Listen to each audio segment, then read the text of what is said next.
Bismillahirrahmanirrahim. Seorang anak belajar huruf abjad, yang lainnya belajar memahat. Jika Anda umat Nabi Muhammad, jawablah salam saya dengan semangat. Assalamualaikum warahmatullahi wabarakatuh. Alhamdulillahirabbil alamin. Wassalatu wassalamu ala asyrafil anbiya'i wal mursalin. Sayyidina wa maulana Muhammadin wa ala alihi wa ashabihi ajmain. Amma ba'd. Segala puji bagi Allah Tuhan semesta alam. Puji dan syukur marilah kita panjatkan kepada Allah Subhanahu wa taala. Karena atas nikmat dan karunia-Nya kita masih diberikan kesehatan dan keselamatan. Salawat teriring salam senantiasa kita dengungkan pada junjungan kita Nabi Muhammad SAW serta para kerabat dan sahabat-sahabat. Pertama-tama izinkanlah saya untuk memperkenalkan diri. Nama saya Fauzia Syifa Nurjana dari Politeknik Siber dan Sandi Negara. Pada kesempatan kali ini, saya akan membawakan materi tentang peran generasi Z dalam perkembangan sains dan teknologi di ruang lingkup Islam. Manusia adalah makhluk yang diciptakan oleh Allah Subhanahu wa taala dengan diberikan akal pikiran dan juga kecerdasan. Setiap manusia memiliki kewajiban untuk belajar dan menuntut ilmu. Hal ini tertera dalam Quran Surat At-Taubah ayat 122 yang berarti tidak sepatutnya bagi mukminin itu pergi semuanya ke medan perang.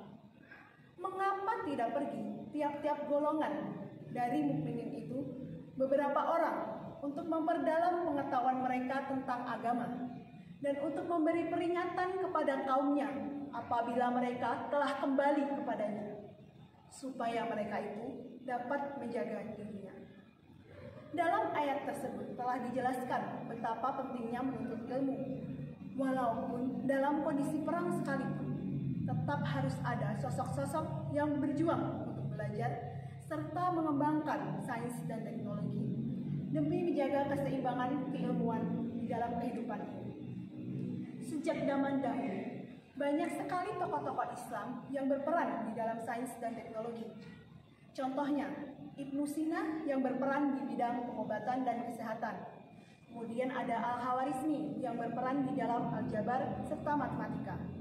Selain itu juga masih banyak sekali tokoh-tokoh dari Islam yang berperan di dalam sains dan teknologi.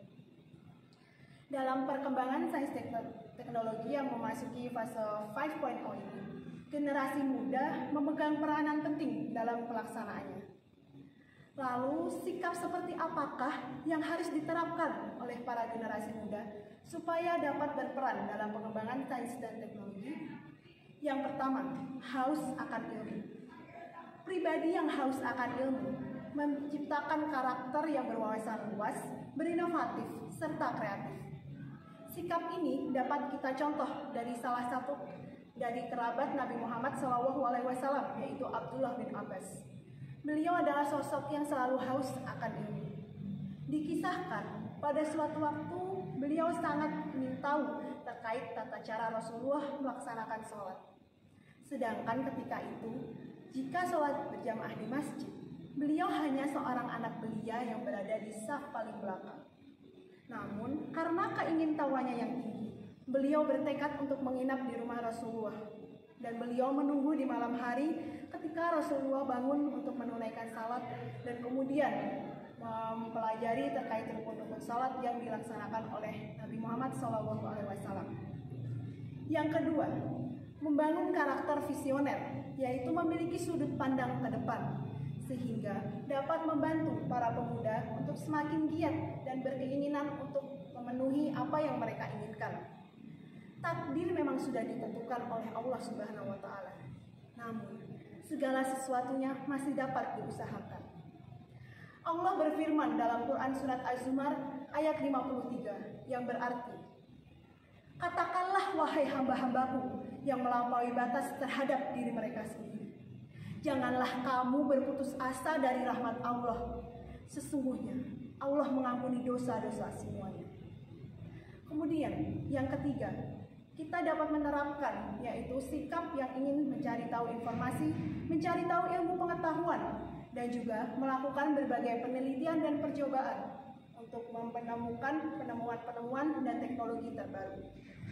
Kemudian yang keempat yaitu memanfaatkan media informasi yang ada, contohnya media sosial, untuk mencari berbagai ilmu pengetahuan dan juga menjalin relasi. Dalam hal ini, ketika mencari informasi, kita harus memilah dan memilih. Hal ini juga sudah dijelaskan di dalam Quran surat Al-Hujurat ayat ke-6, di mana ketika mendapatkan suatu informasi harus diteliti terlebih dahulu, supaya tidak menimbulkan bencana dan kehancuran di kemudian hari. Demikianlah beberapa sikap dan langkah yang dapat diimplementasikan oleh para generasi muda supaya dapat turut berperan dalam pengembangan sains dan teknologi serta menjadi pemuda yang berprestasi. Semoga sedikit materi yang saya sampaikan dapat diambil manfaatnya.